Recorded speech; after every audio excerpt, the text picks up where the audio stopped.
বাঙালির যে কোনো পুজো পার্বণই হোক না কেন, তা হতে পারে রথযাত্রা বা জন্মাষ্টমী অথবা কোজাগরী লক্ষ্মী পুজো, সেখানে মালপোয়া না হলে কিন্তু একেবারেই চলে না।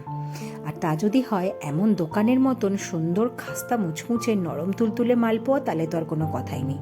রেসিপিটা কিন্তু আমি শিখেছি আমার মায়ের কাছ থেকে।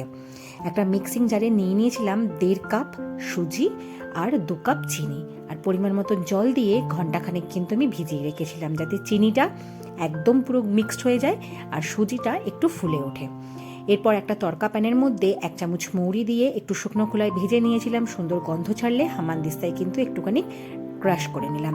অল্প অল্প দানা থাকবে, অল্প অল্প গুঁড়ো থাকবে। এরপর 1 ঘন্টা পরে ওই মিক্সিং বোলের মধ্যে 2 থেকে 2.5 কাপ ময়দা, 1 কাপ দুধ দিয়ে ভালো করে মিক্স করে নিলাম। দিয়ে দিলাম ভেজে নেওয়া ক্রাশ করে নেওয়া মৌরি। এরপর দিয়ে দিলাম 1 চামচ ঘি আর দোকানের মতন সাদানার জন্য অল্প একটু গোলাপ জল, আর দিয়ে দিয়েছিলাম অল্প নারকেলের পাউডার।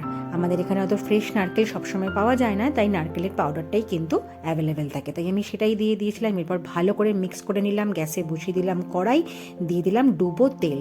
তেলটা ভালো করে গরম হয়েছে কিনা দেখার জন্য অল্প 1 ফোঁটা কিন্তু মিক্সারটা দিয়ে দিয়েছিলাম। যখনই দেখলাম মিক্সারটা ওপর থেকে ভেসে আসছে, তার মানে তেলটা ভালো করে গরম হয়ে গেছে।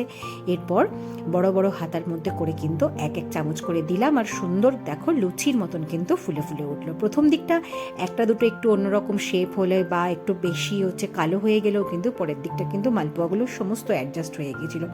আমি আমার মাকে দেখতাম একবারে কিন্তু 2টো করে 3টে করে ভাজতে। তো আমি প্রথমে ভেবেছিলাম হয়তো পারবো না, তারপরে একবার ভাবলাম একবার ট্রাই করে দেখি না, যে 2টো করে অ্যাটলিস্ট ভাজতে পারি কিনা। তো দেখলাম অল্প স্বল্প পারছি। যাই হোক, পরপর আমি সব মালপোয়াগুলো ভেজে নিলাম। বেশ 1 থালা মালপোয়া কিন্তু রেডি হয়েছিল। দারুণ লাগছিল কিন্তু খেতে। অবশ্যই কিন্তু এই রেসিপিটা এইভাবে ট্রাই করো, দেখবে ভীষণ ভালো লাগবে। একদম দোকানের মতন কিন্তু স্বাদ হয়েছিল।